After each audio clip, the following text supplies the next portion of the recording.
नमस्कार, today Bihar news देख रहे हैं आप। मैं हूं आपके साथ प्रकाश सिंह। क्या आप बिहार के रहने वाले हैं? क्या बिहार में आपका कहीं भी, किसी भी जिले में, किसी भी गांव में कोई भी जमीन है? क्या आप बिहार के मूल निवासी हैं और बिहार से दूर रहते हैं? तो मैं कहूंगा कि रुकिए और समझिए, क्योंकि बिहार में इसी 20 अगस्त से भू सर्वे का यानी कि भूमि सर्वेक्षण का काम शुरू हो रहा है।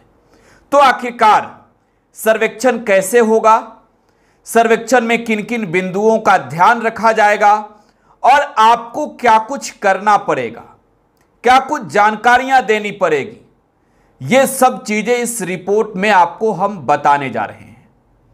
देखिए, जमीन के विवाद को कम करने के लिए बिहार की नीतीश सरकार ने भू सर्वेक्षण का काम शुरू करने का फैसला लिया और अब इसे अंतिम रूप दिया जा रहा है। भू नक्शा का सॉफ्टवेयर भी तैयार हो चुका है, सैटेलाइटेड सॉफ्टवेयर है, और अब बिहार में जो भूमि का सर्वे होगा, यकीन मानिए विवाद ना के बराबर रह जाएगा, क्योंकि यह सर्वेक्षण डिजिटली तौर पर भी होगा, जमीन पर भी काम दिखेगा और आपको यह मालूम भी चल जाएगा कि जो जमीनें हैं, आपकी हिस्सेदारी और आपका हक आखिरकार कितना है।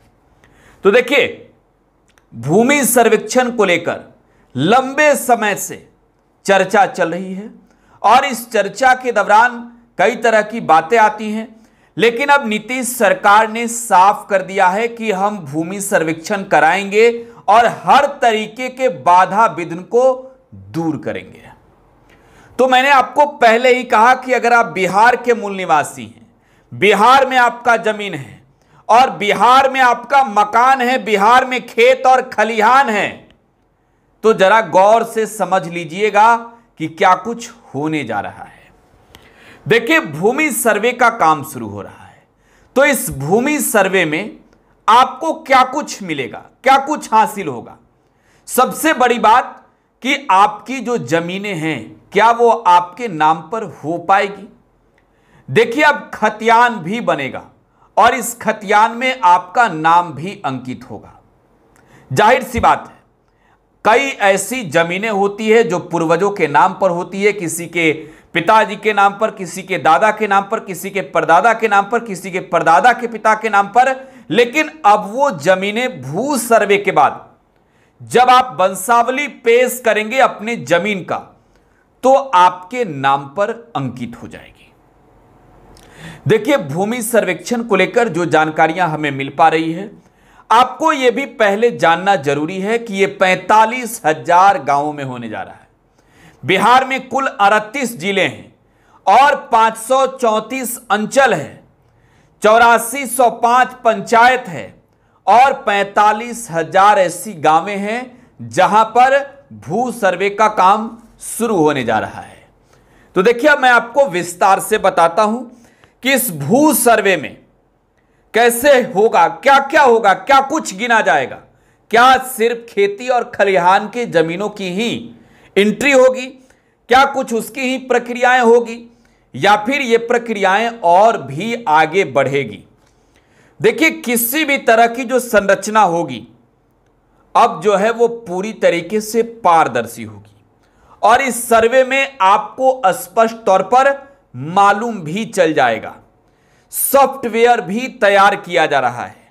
देखिए, पहले आप ये समझिए कि अगर आपका कोई भी जमीन, कोई भी भवन, चाहे वो बिल्डिंग हो या फिर कच्चा मकान हो, स्कूल हो, कहीं भी किसी का भी स्कूल हो, हॉस्पिटल हो, चाहे वो सरकारी जमीन में हो या निजी जमीन में हो, किसी भी तरह का केंद्र हो, जैसे गांव में स्वास्थ्य केंद्र खुलता है, गांव में कोई भी पंचायत भवन है, तो ये सारी केंद्रों की गिनती की जाएगी। तालाब और पोखर की भी सर्वे होगी, जंगल और पेड़ पौधों की भी सर्वे होगी, बगीचा का सर्वे होगा, कुआं का सर्वे होगा, नलकूप का सर्वे होगा और पठार जैसी अन्य किसी तरह की जो संरचना होगी तो उसका भी स्पष्ट रूप से सर्वे में उल्लेख किया जाएगा। देखिए, कितनी जमीनें खाली है, और जो जमीनें खाली है वो जमीन किस प्रकार का है? क्या वो जमीन रेतीली है या फिर वो फसल के लिए है, खेतीहर जमीन जिसे गांव में कहा जाता है?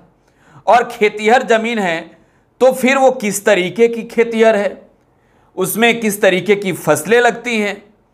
जमीन की प्रकृति क्या है, सरकारी है या फिर निजी है, इस बात का भी सर्वे में उल्लेख होगा। देखिए, गैर मजरूआ और आम गैर मजरूआ खास समेत अन्य आधार पर जो श्रेणीबद्ध जमीन होंगे उसकी भी विभिन्न विशिष्टताओं का वर्णन सर्वे में खास तौर पर किया जाएगा। इसके अतिरिक्त आपको बता दें कि जमीन के सर्वे को पूरी तरीके से पारदर्शी रूप दिया जाएगा। अब आप विस्तार से समझिए, आपको आसानी से समझाते हैं। अगर आपका कोई भी जमीन है, आप इस चीज समझिएगा, आपका जो आपके हिस्से की जमीन है, मान लीजिए आपको जमीन के बारे में मालूम है, धूर और कट्ठा का हिसाब भी समझा देते हैं। 20 धूर जमीन को 1 कट्ठा माना जाता है, 20 कट्ठा जमीन को 1 बीघा माना जाता है। तो आपके हिस्से में मान लीजिए कि 1 बीघा जमीन है और उस 1 बीघा जमीन में अगर आप भाई में अकेले हैं तो इसकी वंशावली पेश करेंगे कि आप अकेला हैं और उसमें कितना जो जमीन है वो भूमि के लिए है, कितना जमीन जो है वो कमर्शियल है यानी कि व्यवसाय के लिए है, व्यवसायिक दृष्टिकोण से रखा गया है, और कौन सी जमीनें जो है वो खेतिहर है जिसमें धान, गेहूं, मक्का, इन सब चीजों की खेती होती है, इसकी जानकारी आपको देनी होगी। फॉर्म 2 और फॉर्म 3 भरना होगा। हम अगले रिपोर्ट में आपको बताएंगे कि फॉर्म 2 और फॉर्म 3 भरने की प्रक्रिया क्या है। इससे पहले आपको एक बात समझना होगा जो आमतौर पर हर किसी के जानने की इच्छा है कि अगर मान लीजिए कि कुल 2 भाई है, 3 भाई है, 4 भाई हैं, तो फिर इसमें जमीन का बंटवारा कैसे होगा? अगर आपकी जो जमीन है आपके बाबा के नाम पर है, दादा के नाम पर है, आपके परदादा के नाम पर है, आपके दादा के पिता के नाम पर है, तो उन जमीनों को हस्तांतरित करने के लिए आपको वंशावली देना होगा और उस वंशावली में इस बात का जिक्र करना होगा कि आखिरकार आज के वक्त में उन जमीनों में कौन सा हिस्सा किसके हिस्से में है, मतलब कितनी। अगर आप रकबा के हिसाब से समझे तो कुल रकबा अगर 1 बीघा है और 4 भाई हैं तो 4 भाई में 5-5 कट्ठा जमीन जो है वो बटा हुआ है, और इन 5 कट्ठा जमीन का अगर आपको जानकारी है तो यह बताना होगा कि यह जमीन किसके नाम पर है। आप यह भी सोच रहे होंगे कि जो जमाबंदी पहले थी, जिस तरीके की प्रक्रियाएं पहले थी, क्या वही रह जाएगा? तो नहीं। देखिए, अब आपके नाम पर आपकी जमीन हो जाएगी, आप भूस्वामी कहलाएंगे और आपके नाम की जमीन में आपके हिस्से की जमीन को इंकित किया जाएगा और खतिहान नए सिरे से बनाए जाएंगे। रजिस्टर 1 जिसे कहते हैं, रजिस्टर 1 में आपके नाम की एंट्री होगी और आपके जो दादा परदादा जो अब इस दुनिया में नहीं है, जो स्वर्गलोक सिधार चुके हैं, परलोक चले गए हैं, उनके नाम की जमीन अब आपके नाम पर होगी। नए सर्वे में आपको इस बात की जानकारी देनी होगी कि आपके हिस्से में कितना जमीन पड़ रहा है। एक सवाल यह भी है कि क्या आपको अपने जमीन पर स्वयं जाकर खड़ा रहना होगा? देखिए, ऐसा नहीं है। अगर आप दिल्ली, बंबई, पंजाब, हरियाणा कहीं भी हैं और भू सर्वे का काम शुरू हो चुका है तो आपको जो है एक वेबसाइट है, उस वेबसाइट के बारे में भी हम अगले रिपोर्ट में जानकारी देंगे। उस वेबसाइट पर जाकर आपको एक फॉर्म फिलअप करना है और उस फॉर्म की संबंधित जानकारी की प्रति आपको मिल जाएगी और वो फॉर्म आपके अंचल को ट्रांसफर हो जाएगा। वहां पर आपके नाम की डेटा एंट्री हो जाएगी। उसमें आपको वंशावली का भी जिक्र करना होगा। एक बात यह है कि पहले वंशावली के लिए लंबी चौड़ी प्रक्रियाओं को फॉलो करना होता था। अब आपको अपने वंशावली के बारे में जानकारी स्वयं देनी है, ना कि मुखिया, सरपंच वगैरह किसी कोर्ट कचहरी का दौर लगाना है। आपको अपने वंशावली के बारे में जानकारी देनी है और जो संबंधित अधिकारी होंगे, जो कर्मचारी होंगे राजस्व के, वो उस पर मुहर लगाएंगे और मुहर लगाएंगे। आपकी वंशावली सही पाई जाएगी तो आपको अपने हिस्से का जमीन आपके नाम पर ऑलरेडी जो भू सर्वे होगा, जो आप जानकारियां फॉर्म में सबमिट करके देंगे, फॉर्म 2 और फॉर्म 3 में, उस जानकारी के अनुसार आपके नाम पर चढ़ जाएगी।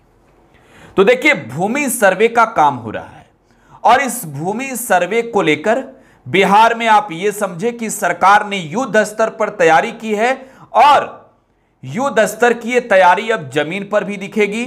जमीन पर जमीनी विवाद से छुटकारा मिलेगा, समाधान होगा और भू सर्वे अगर होता है 45,000 गांवों में जब शुरू होगा तो प्रत्येक गांव से भूमि विवाद का भी निष्पादन लगभग हो जाएगा।